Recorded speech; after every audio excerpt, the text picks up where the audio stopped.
Hey guys, welcome back to a Conquerors Blade video. Today we'll be showing you text glitch of the week. We will also be giving you an update on our levels, followed by the elephant in the room, why we are so late to the party. However, they do say rather be late than never, and I've got to admit, when you're late, you've got to be fashionable. And in that fashion statement, here is the texture glitch of the week. As we can see here, my character is not rendered in fully, so from now on, I should be known as Iron Ghost Tiger. Yeah, I don't think that really works, guys, but oh well. Anyway, here is some recordings of our review this week, and hope you like it. I might think about maybe putting some money into it. It's fairly decent. A few bugs I need to iron out, but it's not nothing major really. I mean, it's a free game, so you can't grumble. But yeah, other than that, yeah, a few bugs which possibly cost games and things, but nothing too bad. What bugs are you referring to? AI getting trapped outside of a specific map, and they can't do anything, which is bad. But how old's the game? Because I don't know. 2019 this came out. So that really should be ironed out, but You'd like to think. That's what I was thinking that. That's one of the things we have definitely picked up, especially the last game, was a particular map where two AI, and it is particularly just two AI that just seem to not want to advance or on the attacking side. And I don't quite understand that. It seems like It can lose a game, no problems at all. You're down by what? Let's say each commander or whatever has 32 troops either side. That's 64 troops that you're missing. That's a lot of bodies to be throwing at an objective that you can't take because you don't have them bodies. So it is a bit frustrating. And I as well agree. It needs to be ironed out or looked at least somehow. But yeah, apart from that, I'm still enjoying the game. But yeah, there are a few bits that could be looked at. But yeah. Yeah. With Brandon, how are you finding your hero and your class? Are you enjoying the long sword and shield and that? So yeah, definitely. I think I need to sort of use defense a bit more. I'm going a bit mad with attacking, but I'm getting to grips with it. I mean, yeah, it's quite good. I mean, you got a bit of reach there with a long sword, and you can sort of move around people quick enough. Granted, you are in heavy armor, but I wouldn't say it's that slow. No, I think the long sword and the shield is, I would say, the lower end of the heavy stuff, because it's sort of before you get into that sort of. I know you. To be fair, I say that because you've got the short sword and the shield, but which would possibly be quicker. Yeah, I think with the agility side of it, but this, I think class-wise, I definitely say it's got. If you used to rank them, I think it's definitely got to be in the middle. It's got to be a middle class. Yeah. Because there's certain classes you can use that can just sort of knock you down, and as soon as you're knocked down, that's it. You are not getting back up. Yeah. You know, you're especially if you're surrounded. Yes, 100%. Yeah, we've seen that a few times now, haven't we? Where if you're attacking, which we can definitely vouch for, we attack as a group.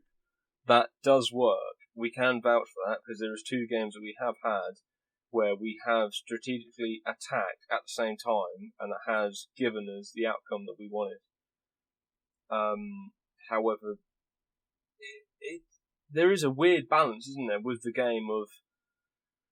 I feel like it's hard to know if your troops are attacking other troops, you want to be attacking their commander or their hero as such, trying to get him or them down. Her down, their health down, trying to attack them whilst your troops are sort of in a bit of a conflict. Because once their hero is down, you've got free range to help out your troops, which I have learned in one sense, and in the other sense, it can be very much of a cluster, can't it? When you get into an objective and it's just literally bodies and bodies. Oh yeah, you lose track. Yeah, you certainly lose track. Yeah, definitely. You kind of. So that's particularly when my class comes into handy, because I have a long sweep and quite a wide sweep that I can use to attack lots of bodies at once, to try and clear as much as I can.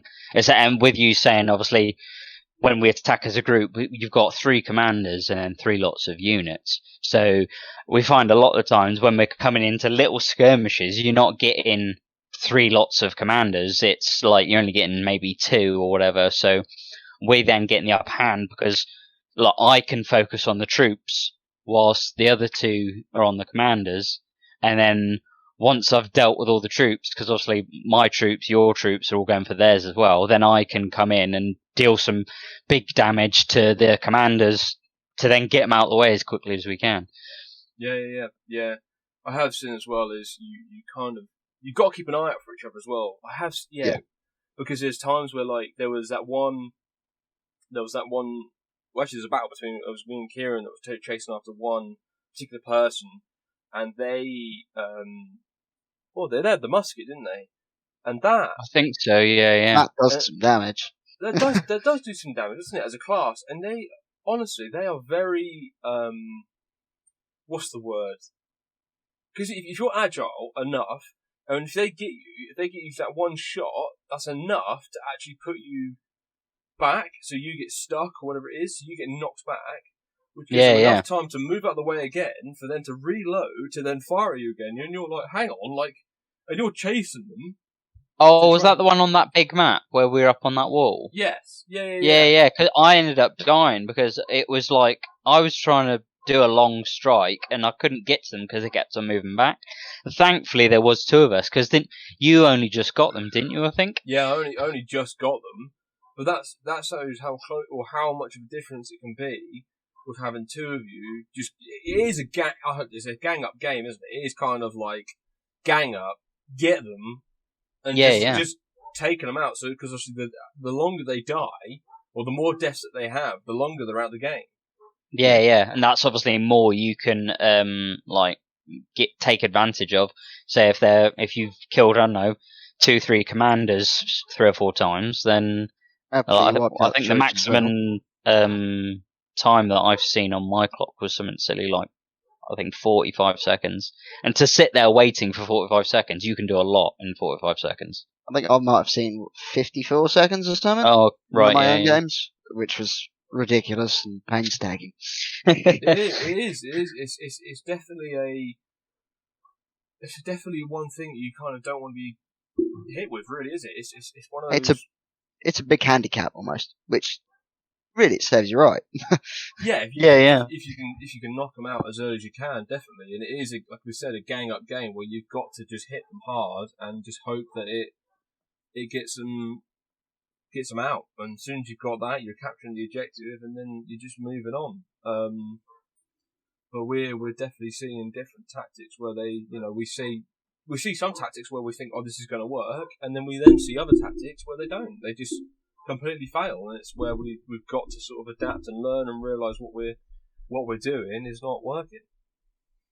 The battlefield forever changes, and I think you need to change with it. And if you notice something that's not quite right, then you need to try and adapt to it as quickly as you can, whether it be pulling back your troops to then make a defensive line because you've mistakenly attacked when you shouldn't have, or something like that. So it keeps you on your toes, which is good, like a good challenge. So, and it definitely gives it.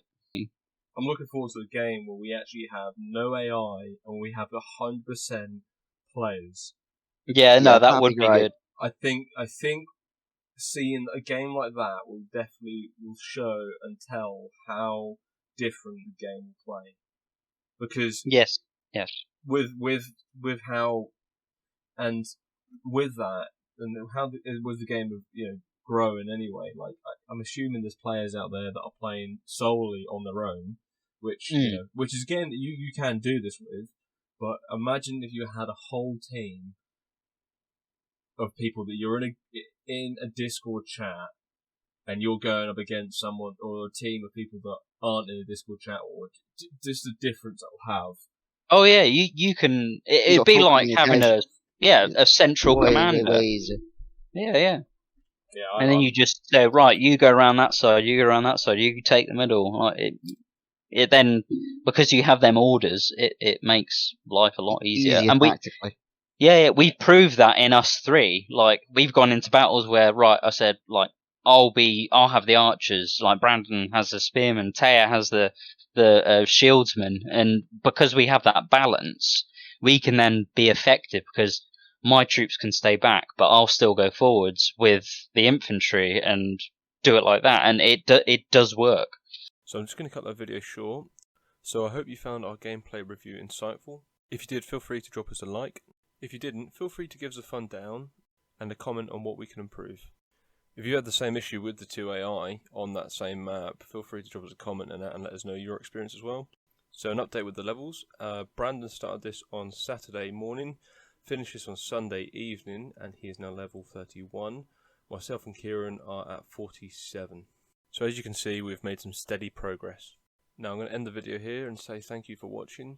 If you haven't already, check out our previous video, which will be added at the top left of your screen, and we'll see you in the next one. Have a good one.